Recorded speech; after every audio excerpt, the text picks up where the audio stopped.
Hey guys, Angelo here, and today I'm going to be doing a Q&A again. Last time I did was like last month, so I might as well do another one this month. A lot of unanswered questions, or like questions that I can't really answer in a comment. So I'm going to do my best to answer them right now, because there's a lot of really good ones, and I just feel like trying to write them like in words isn't as good as it could be if I just like spoke to the camera about them. So I'm going to answer a bunch of questions right now. I got my laptop back here. See? How do you get recruited? It's a very, very long process. I actually haven't even answered the comment yet. It's a very, very long process. It took me, I want to say, a year and a half from start to end on kind of recruiting. No, probably just a year. I wouldn't say a year and a half. I was worrying about universities for a long time, but until I contacted coaches and I was interacting with different coaches, it was probably just about a year until like I signed 2 days ago. Basically, the whole process consists of coaches and the player talking with each other, getting to know each other, getting a feel for who the player is and getting a feel for who the coach is and what the school is, and then kind of making an educated decision if that school is where you see yourself being in the next couple of years, or if it might not be where you want to see yourself and you have different plans and ultimatives for the future, I guess you could say.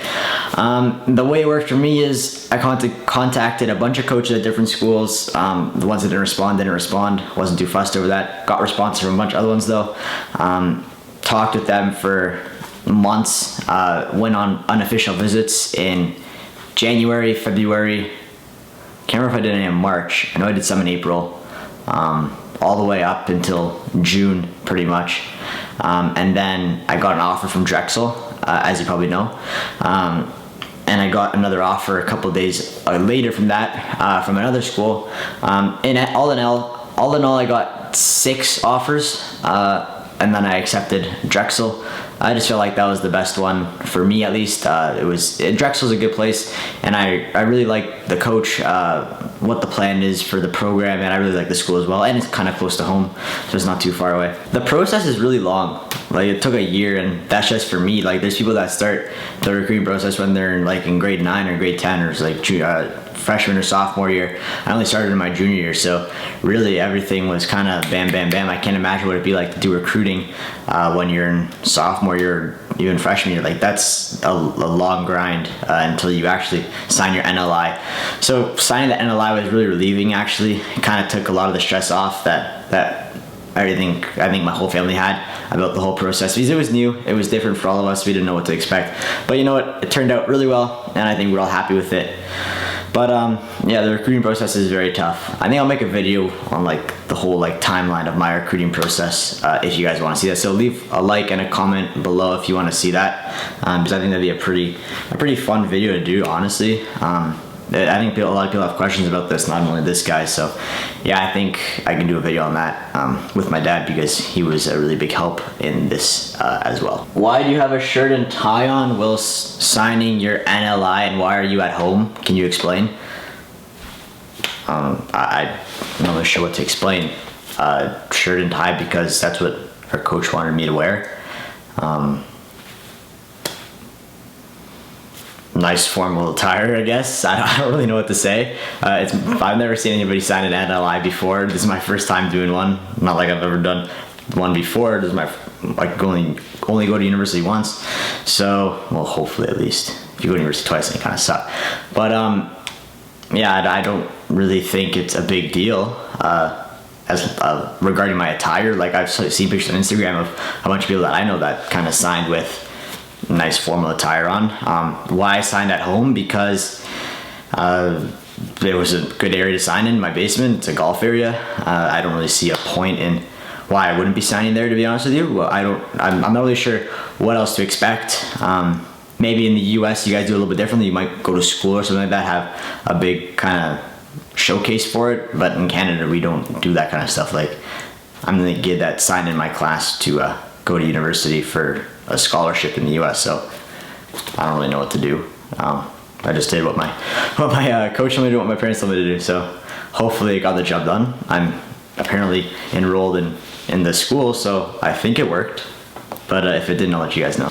I did this question a while back ago. How do you stop yourself from having a blow up hole, and how do you keep calm on the course? The thing is with blow poles that you can't like stop them, they happen. The way to forget about them though and keep calm on the course after you have a blow pole, even before you have a blow pole, is you gotta remember that you can't change the past, you can only change the future. For me at least, when I make like a double bogey or something like that, because that really kills you in a tournament. Yeah, I used to fuss and whine about it a lot. I used to get really upset, but now it's just like, don't whine about it, just go back and get it on the next hole, because the more you fuss and whine about it, the more that double bogeys end up affecting your round. Like if you make a double bogey and then go birdie birdie, it just erases the double. Of course you made 2 birdies, but would you really made those birdies if you didn't make the double because you had extra motivation to really shoot a good number after that? Or would you have made the birdies anyways? Good question.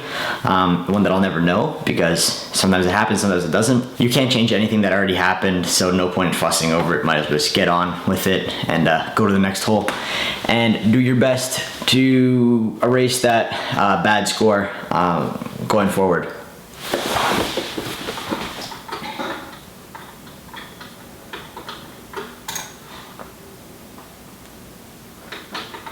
Trump or Clinton? No comment. Have you ever played Torrey Pines? No, but I actually want to play Torrey Pines. It's like a really cool course. I don't know, it'd be a fun track to really test your skills on. It's a very tough course too.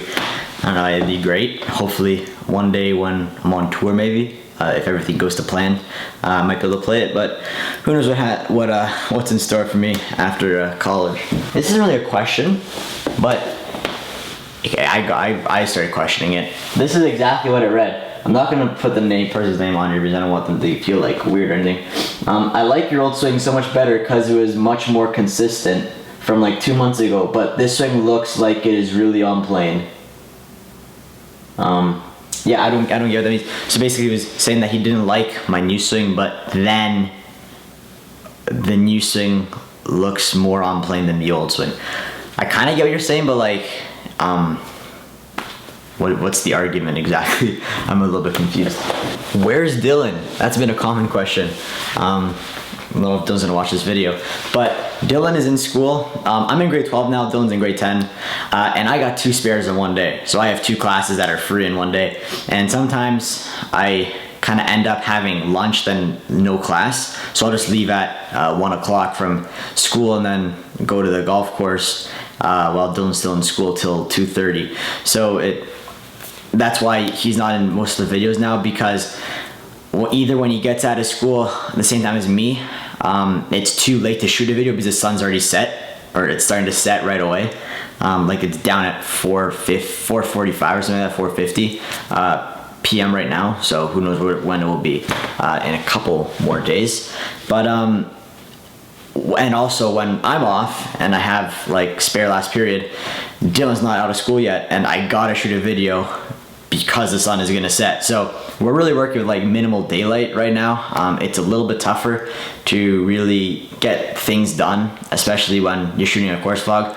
Like 9 holes with me and Dylan playing is a whole different story. We'll play 9 holes in an hour and be easily done. But shooting a course vlog, because you gotta talk for every shot, you gotta lug the camera around, you gotta bring it everywhere, you gotta bring it to the green, you gotta bring it to the tee, you gotta record, take the recording off, bring it with you everywhere you go. So all in all, it kind of adds up in time, and really it takes almost an extra 45 minutes to an hour to shoot just a course vlog, because we got to do everything properly. We can't rush things. We can't really give each other like gimmies on putts. So you know, it's a little bit more tricky to do course vlogs right now at this time of year compared to in the summertime. So I'm sorry for that. If you guys really want course vlogs, I can make a couple by myself, or if somebody manages to get off of school when I'm off, but at the moment it's really tough to really shoot a course vlog with somebody else, because it's impossible. Like even that video that I put up yesterday with Michael and Dylan, we ended up finishing 9 holes just by ourselves without shooting a course vlog 5 minutes before the sun set. So imagine if we were shooting a vlog, we might have played 4 or 5 holes at the most, and we had to drive back in. And then there's a green fee for the cart. Michael's green fee, BC's not a member of Yorktown, so it kind of went to waste if we did shoot a video. So we also made a choice there not to shoot that video.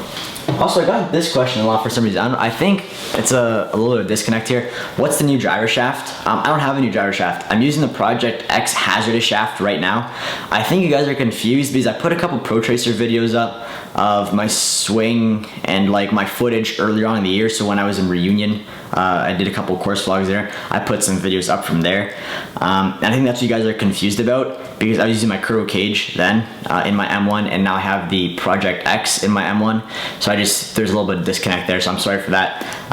But right now, currently, at the moment, I'm using the Project X hazardous shaft in my driver, and in my 3-wood, I think I'm using the Tour AD GT7S. It's a blue one.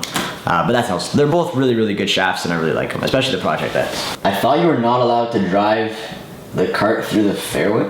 What? Alright, so somebody said I'm not allowed to drive or like they thought you're not allowed to drive the cart through the fairway.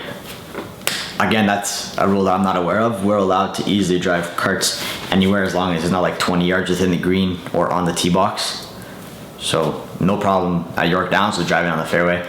Maybe at like Augusta National, they may not want you ripping carts along the fairway just to keep it nice and green and such, but at York Downs, I don't think they're too cheesed about it, to be honest with you. I don't know, I'll ask, but nobody said anything to me yet. So I think I'll keep on doing it until somebody gets mad at me for doing it. But that's it, guys. Thanks for watching. I hope you enjoyed the Q&A. A little bit dull this time. I couldn't find any like really good questions. But yeah, I don't know how long it's gonna be. Probably like 7 minutes.